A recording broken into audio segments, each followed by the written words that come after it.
Ready. নমস্কার বন্ধুরা, আপনাদের সবাইকে মন ফ্যামিলি কিচেনে স্বাগত জানাই। আজকে আমি রান্না করব কানলা মাছ। আমাদের ত্রিপুরা যে কানলা মাছ বলে, তবে অনেকে ফলই মাছও বলে, ওই মাছের ঝোল। এটা তো অ্যান্টিবায়োটিকের কাজ করে। যে কোনো সময় আপনার হাম হলে বা পক্স হলে অন্য কোনো মাছ খাওয়া যায় না, কিন্তু এই মাছটা ইজিলি খাওয়া যায়। এটা খুবই একটা ভালো মাছ। এটা রান্না করার জন্য আমার যা যা লাগছে সেই ইনগ্রিডিয়েন্টসগুলো বলে দিচ্ছি। লাগছে আলু, লাগছে সর্ষের তেল, মাস্টার্ড অয়েল, লাগছে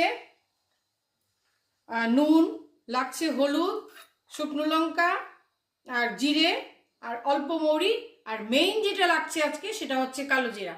আপনারা সঙ্গে থাকুন, দেখতে থাকুন। আমি মশলাটা